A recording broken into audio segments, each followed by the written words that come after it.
दोस्तों, लखनऊ शहर की शाम ढल रही थी। सड़क किनारे चहल पहल बढ़ने लगी थी। बाजार में रौनक थी और जगह जगह ठेले वाले ग्राहकों को लुभाने में लगे थे। एक पानी पूरी वाले के ठेले के पास एक साधारण सी दिखने वाली महिला खड़ी थी। उसने साधारण सूती साड़ी पहनी हुई थी। आंखों पर मोटा चश्मा लगा था और सिर पर पल्लू था। देखने में वह किसी आम घरेलू महिला की तरह लग रही थी जो बाजार में घूमने आई हो। किसी को यह अंदाजा भी नहीं था कि यह कोई और नहीं बल्कि शहर की डीएम मैडम है, जो भेष बदलकर आम लोगों के बीच उनके दुख दर्द समझने आई हैं। मैडम ने एक पानीपुरी वाले के ठेले पर जाकर कहा, भैया जरा तीखी वाली बनाना। पानीपुरी वाले ने मुस्कुराते हुए जवाब दिया, हाँ मैडम, बहुत मजेदार बनाऊंगा। वह उन्हें कुरकुरी पुरी में मसालेदार पानी भरकर देने लगा। पहला ही कौर खाते ही मैडम को एहसास हुआ कि यह सच में बेहद स्वादिष्ट था। उन्होंने और भी पानीपुरी खाने का इशारा किया। वह ठेले वाले की मेहनत और उसकी व्यवहार कुशलता को परख रही थी। अचानक माहौल में एक अलग सा तनाव आ गया। 4 पुलिस वाले मोटर बाइक पर आए। उनकी वर्दी पर धूल जमी थी और चाल ढाल से वे किसी बाहुबली से कम नहीं लग रहे थे। उनमें से एक ने पानीपुरी वाले को घूरते हुए कहा, अबे तेरा ठेला यहां कैसे लगा? कितनी बार कहा है कि सड़क के किनारे अतिक्रमण मत कर, लेकिन तेरी हिम्मत तो देखो। पानीपुरी वाले ने हाथ जोड़कर कहा, साहब हम गरीब आदमी हैं, यही करके परिवार पालते हैं। लेकिन पुलिस वाले सुनने के मूड में नहीं थे। उन्होंने ठेले पर जोरदार लात मारी, जिससे सारी पानीपुरी नीचे गिर गई। भीड़ सहमी हुई खड़ी थी, लेकिन कोई कुछ कहने की हिम्मत नहीं कर पा रहा था। मैडम को यह देखकर गुस्सा आ गया। उन्होंने आगे बढ़कर कहा, यह क्या तरीका है? किसी गरीब की रोजी रोटी ऐसे उजाड़ दिए? एक पुलिस वाला उनकी तरफ मुड़ा। उसने ऊपर से नीचे तक उन्हें घूरा और हंसते हुए बोला, ओहो, ये देखो, समाज की नई नेता आ गई। अरे मैडम, तुम अपने घर जाओ, यह हमारा मामला है। मैडम ने गहरी सांस ली और सख्त आवाज में बोली, गरीबों के साथ अत्याचार करना कौन सा कानून है? पुलिस वाले को यह जवाब पसंद नहीं आया। वह गुस्से में भड़क गया और तैश में आकर उसने जोरदार थप्पड़ दिया। मैडम के गाल पर जड़ दिया। चारों ओर सन्नाटा छा गया। कोई कुछ समझ नहीं पा रहा था। थप्पड़ इतना तेज था कि मैडम का चश्मा नीचे गिर गया। उनका चेहरा लाल हो गया। लोग अवाक खड़े देख रहे थे। किसी को यकीन नहीं हो रहा था कि पुलिस ने एक महिला पर हाथ उठाया है, लेकिन पुलिस वालों को इससे कोई फर्क नहीं पड़ा। बड़ी आई कानून सिखाने वाली, चल थाने चल। पुलिस वाले ने मैडम का हाथ पकड़कर घसीटने की कोशिश की। अब मैडम को एहसास हुआ कि स्थिति हाथ से निकल रही है।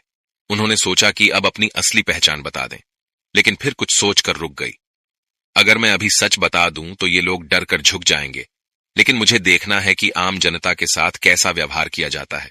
मुझे इस नाटक को आगे बढ़ाना होगा। उन्होंने विरोध नहीं किया। पुलिस वालों ने उनके हाथ में हथकड़ी डाल दी और उन्हें घसीटते हुए जीप में बैठा लिया। रास्ते में वे लगातार गंदी गंदी बातें कर रहे थे। अबे ये औरत बहुत तेज है, लगता है किसी बड़े घर की भागी हुई औरत है। हो सकता है किसी नेता के साथ भाग कर आई हो और अब हमें भाषण देने लगी। चलो थाने में डालते हैं, मजा चखाएंगे इसे। थाने में पहुंचते ही उन्हें लॉकअप में बंद कर दिया गया। वहां कुछ और कैदी भी थे। उनमें से एक महिला ने पूछा, बहन तुझे क्यों पकड़ा? मैडम ने गहरी सांस लेते हुए जवाब दिया, गरीब की मदद करने की गलती कर दी। अब वह मन ही मन सोचने लगी कि अगर वह तुरंत अपनी असली पहचान बता दे तो मामला तुरंत सुलझ जाएगा। लेकिन उन्हें यह देखना था कि पुलिस एक आम नागरिक के साथ क्या क्या कर सकती है। उन्होंने निश्चय किया कि जब तक बहुत जरूरी ना हो तब तक वे अपनी पहचान नहीं बताएंगी। थोड़ी देर बाद एक इंस्पेक्टर आया। उसने डीएम मैडम को घूर कर देखा और हंसते हुए कहा, बड़ी आई समाज सुधारक, चल साइन कर, ये कबूल कर कि तूने सरकारी काम में बाधा पहुंचाई है, नहीं तो रात भर यही रहेगी। मैडम ने कहा, मैंने कोई गलती नहीं की तो साइन क्यों करूं? इंस्पेक्टर ने टेबल पर जोर से हाथ मारा। तेरी हिम्मत तो देखो। अबे सिपाही, इसे अंदर ले जा और समझा इसे अच्छे से। अब मामला गंभीर होता जा रहा था। क्या मैडम अब अपनी असली पहचान बताएंगी या फिर और अत्याचार सहेंगी? डीएम मैडम अब एक गंदे और बदबूदार लॉकअप में बैठी थीं। वहां की हालत बेहद खराब थी। गंदगी, पान की पीक, पेशाब की बदबू और कोनों में फैली गंदगी ने माहौल को असहनीय बना दिया था। उनके ठीक बगल में 2 और महिलाएं बैठी थीं, जिनकी आंखों में डर और बेबसी साफ झलक रही थी। एक औरत ने धीरे से पूछा, बहन तू कौन है और पुलिस ने तुझे क्यों पकड़ा?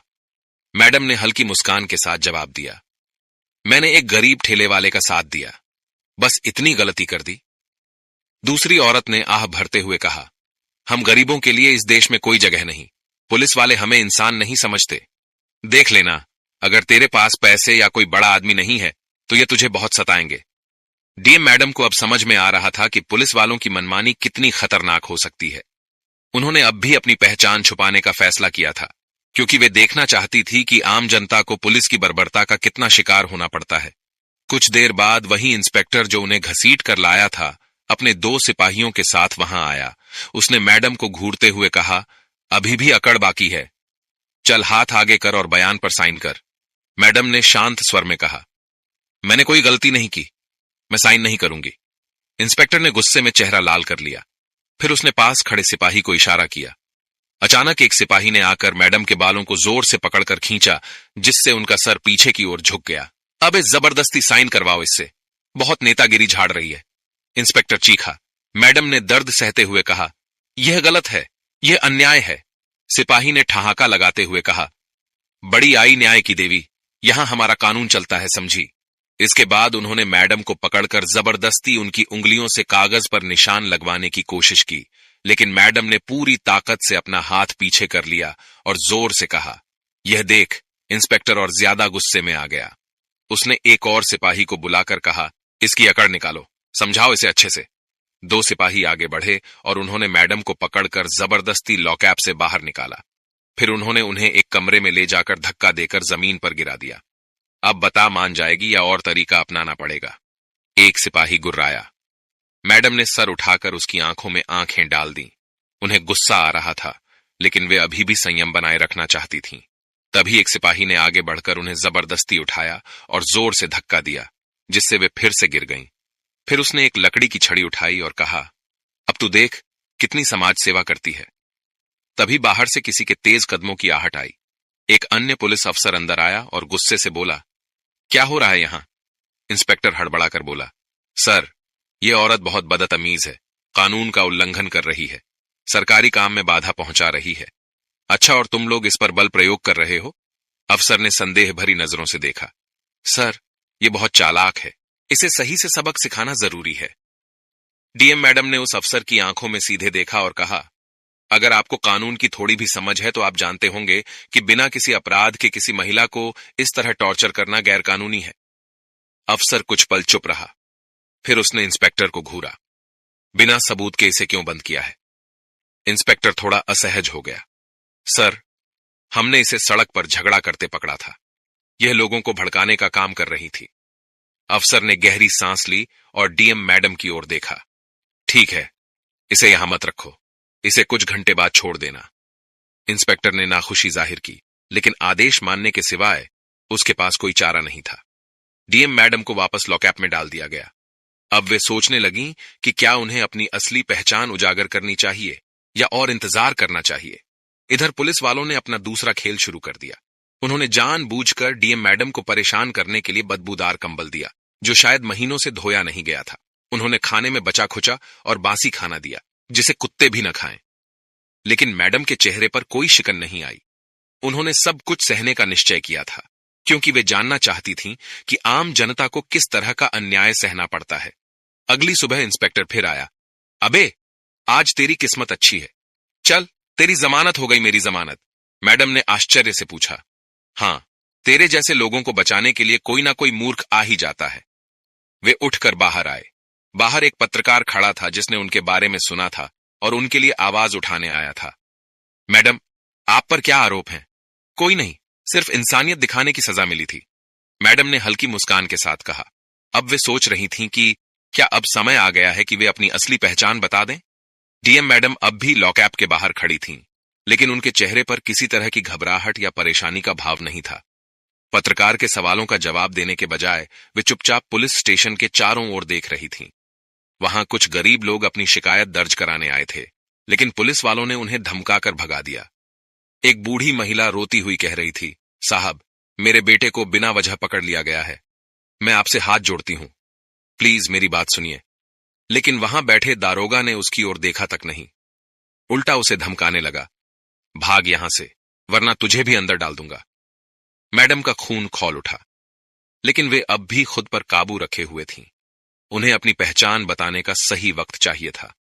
उन्होंने देखा कि एक पुलिस वाला उनकी तरफ बढ़ रहा था, जो शायद पत्रकार के सवालों से बचने के लिए उन्हें जल्दी से वहां से हटाना चाहता था। चल भाग यहां से, तुझे जमानत मिल गई, अब ज्यादा तमाशा मत कर, वह पुलिस वाला गुर्राया। मैडम ने एक गहरी सांस ली और धीमे स्वर में कहा, जमानत किसने दी? तेरे बाप ने नहीं दी, कोई और आया होगा, तुझे क्या फर्क पड़ता है? पुलिस वाला हंसा। पत्रकार ने तुरंत सवाल किया, मैडम, क्या आप हमें बता सकती हैं कि आपको किस आधार पर गिरफ्तार किया गया था और क्या पुलिस ने आपके साथ कोई अनुचित व्यवहार किया? मैडम ने कुछ देर सोचा और फिर मुस्कुराते हुए कहा, अब समय आ गया है। उन्होंने जेब से अपना फोन निकाला और किसी को कॉल लगाया। दूसरी तरफ से आवाज आई, जी मैडम, आदेश दीजिए। अब पुलिस वालों के चेहरे पर हैरानी छा गई। इंस्पेक्टर, जो अब तक अकड़ कर खड़ा था, चौकन्ना हो गया। उसने पास खड़े सिपाही से धीरे से पूछा, यह औरत कौन है? सर, कोई गरीब लगती थी, लेकिन अब शक हो रहा है, कहीं कोई बड़ी अफसर तो नहीं? सिपाही ने जवाब दिया। मैडम ने फोन पर कहा, 5 मिनट में पुलिस स्टेशन आओ और डीएम ऑफिस की पूरी टीम को लेकर आओ।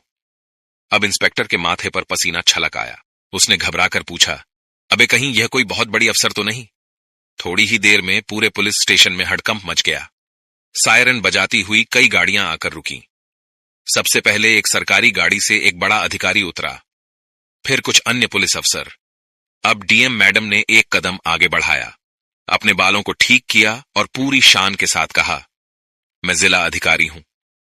इतना सुनते ही इंस्पेक्टर और बाकी पुलिस वाले हक्के बक्के रह गए। इंस्पेक्टर के पैर कांपने लगे, उसकी आंखें चौड़ी हो गईं और मुंह से एक शब्द नहीं निकला। जिन पुलिस वालों ने कल तक डीएम मैडम को थप्पड़ मारा था, बदतमीजी की थी, वे अब अपने किए पर पछता रहे थे। पत्रकार ने तुरंत कैमरा ऑन कर दिया और कहा, जिले के डीएम को ही पुलिस वालों ने पीट दिया, उन्हें जेल में डाल दिया। क्या इस जिले में पुलिस का कानून ही चलता है?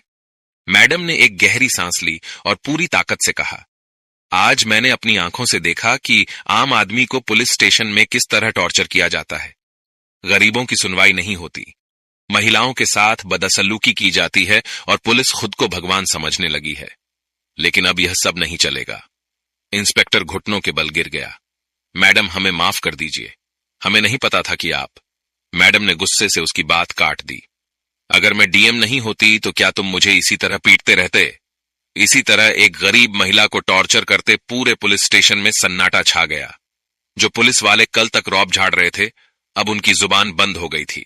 मैडम ने फोन उठाया और कहा, सभी दोषी पुलिस वालों को तुरंत निलंबित करो और उनके खिलाफ सख्त कार्रवाई शुरू करो। आज से इस जिले में किसी भी आम नागरिक के साथ ऐसी ज्यादती नहीं होनी चाहिए। इंस्पेक्टर और बाकी पुलिस वाले अब कांप रहे थे। वे जानते थे कि उनका करियर खत्म हो चुका है। पूरा पुलिस स्टेशन अब सन्नाटे में डूब चुका था। जिन पुलिस वालों ने कल तक डीएम मैडम को थप्पड़ मारा था, बदतमीजी की थी, बेशर्मी से बातें की थीं, वे सब अब घुटनों के बल गिरे हुए थे। इंस्पेक्टर के होंठ कांप रहे थे, उसका चेहरा सफेद पड़ चुका था। वह बार बार हाथ जोड़कर गिड़गिड़ा रहा था, मैडम, हमें माफ कर दीजिए, हमसे गलती हो गई, हमें नहीं पता था कि आप। लेकिन डीएम मैडम के चेहरे पर अब भी वही कठोरता थी, वही तेज था जो एक ईमानदार अधिकारी के चेहरे पर होना चाहिए। उन्होंने ठंडे स्वर में कहा, अगर मैं डीएम नहीं होती तो क्या तुम मुझे ऐसे ही पीटते रहते, ऐसे ही गालियां देते? क्या किसी भी आम महिला के साथ ऐसा ही बर्ताव करते? इंस्पेक्टर सिर झुकाकर खड़ा रहा, शांत रहा।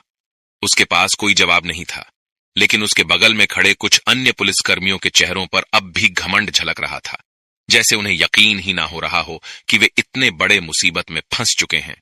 मैडम ने चारों ओर नजर घुमाई। वहां कुछ पत्रकार लाइव रिपोर्टिंग कर रहे थे, कैमरे ऑन थे, पूरा मामला मीडिया में फैल चुका था। मैडम ने गहरी सांस ली और कहा, सुनो, जितने भी लोग यहां मौजूद हैं, वे गवाह रहेंगे कि इस थाने में कैसा अत्याचार होता था। मैंने खुद देखा है कि एक बुजुर्ग महिला को यहां से भगा दिया गया, एक गरीब मजदूर की शिकायत तक नहीं सुनी गई और मुझे तो जेल में बंद करके मारा पीटा गया। ये कैसा न्याय है? इतना कहते ही पीछे से कई गरीब लोग आगे आ गए। वे सब रो रोकर डीएम मैडम के पैरों में गिर पड़े। मैडम, हमें न्याय दिलाइए, ये पुलिस वाले रोज हमसे पैसे लेते हैं, झूठे केस में फंसाते हैं, हमारी बहू बेटियों को परेशान करते हैं। एक बूढ़ा आदमी चीख पड़ा। अब डीएम मैडम की आंखों में क्रोध साफ झलक रहा था। उन्होंने तुरंत अपने द्वारा बुलाए गए अधिकारियों को आदेश दिया, इन सभी पीड़ितों की शिकायतें दर्ज करो और यह सुनिश्चित करो कि आज से इस थाने में कोई भी व्यक्ति बेवजह परेशान ना किया जाए। आज से इस जिले में पुलिस के नाम पर गुंडागर्दी नहीं चलेगी। फिर उन्होंने फोन उठाया और सीधे उच्च अधिकारियों को कॉल लगाया। हेलो सर, मैं इस जिले की डीएम बोल रही हूं। मैंने खुद पुलिस के अत्याचार को झेला है। मैं खुद इस थाने में पीटी गई हूं। मैं चाहती हूं कि इस पूरे थाने की जांच हो और दोषी पुलिस वालों को तो तुरंत निलंबित किया जाए। अब तक इंस्पेक्टर की हालत इतनी खराब हो चुकी थी कि उसके हाथ पैर सुन्न पड़ चुके थे। उसने पास खड़े सिपाही से फुसफुसाकर कहा, अबे हम तो बर्बाद हो गए। हमें पता ही नहीं था कि जिस औरत को थप्पड़ मारे थे वो खुद जिले की डीएम निकलेगी। लेकिन अब पछताने से कोई फायदा नहीं था। कुछ ही देर में जिले के सबसे बड़े अधिकारी वहां पहुंच चुके थे। वे डीएम मैडम के सामने झुके हुए बोले, मैडम, हमें इस घटना के लिए शर्मिंदा होना चाहिए। जो कुछ भी हुआ वह बहुत निंदनीय है। हम आपको विश्वास दिलाते हैं कि दोषी पुलिस वालों के खिलाफ सख्त कार्रवाई की जाएगी। मैडम ने गहरी सांस ली और कहा, मैं चाहती हूं कि इस थाने में हर जगह सीसीटीवी कैमरे लगाए जाएं ताकि कोई भी व्यक्ति बेवजह प्रताड़ित न हो। मैं खुद यहां आकर इसकी जांच करूंगी।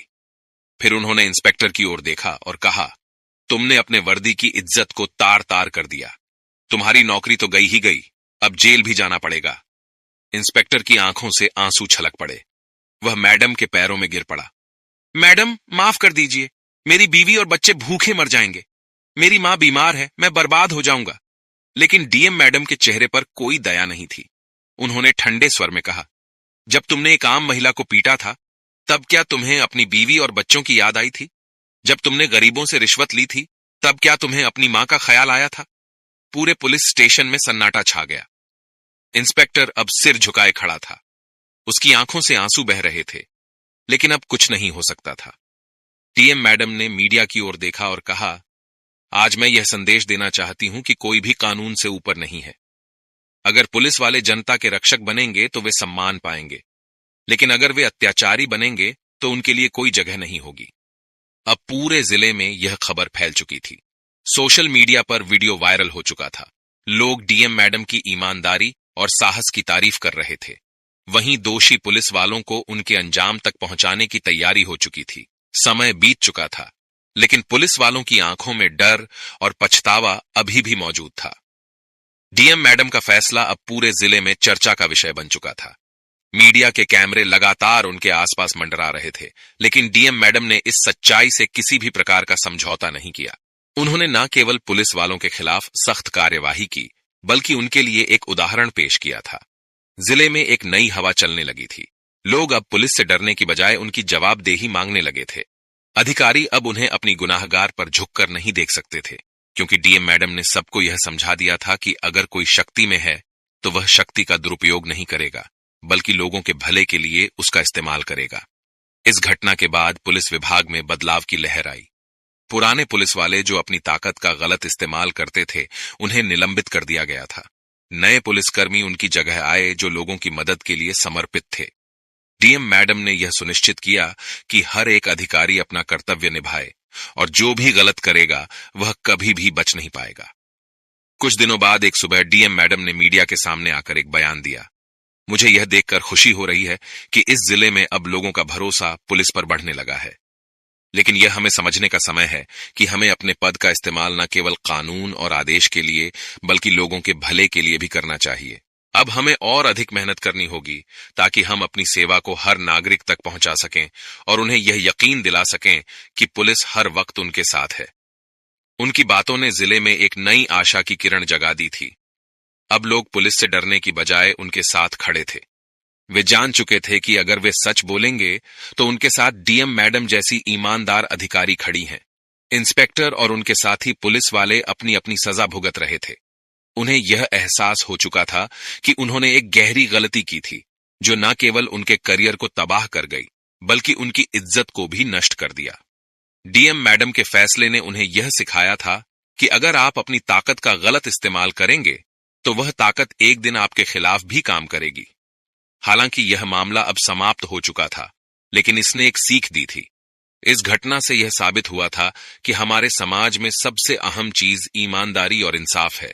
कोई भी इंसान चाहे जितना भी बड़ा हो, वह कानून से ऊपर नहीं है। चाहे वह कोई भी अधिकारी हो, कोई भी पुलिस वाला हो या कोई भी एक आम नागरिक हो। जब तक वह अपनी शक्तियों का सही इस्तेमाल नहीं करता, तब तक वह समाज में सम्मान और भरोसा हासिल नहीं कर सकता। डीएम मैडम ने अपनी ताकत का इस्तेमाल सिर्फ एक खतरनाक पुलिस वाले को सजा देने के लिए नहीं, बल्कि हर गरीब, हर कमजोर और हर इंसान के हक को वापस दिलाने के लिए किया था।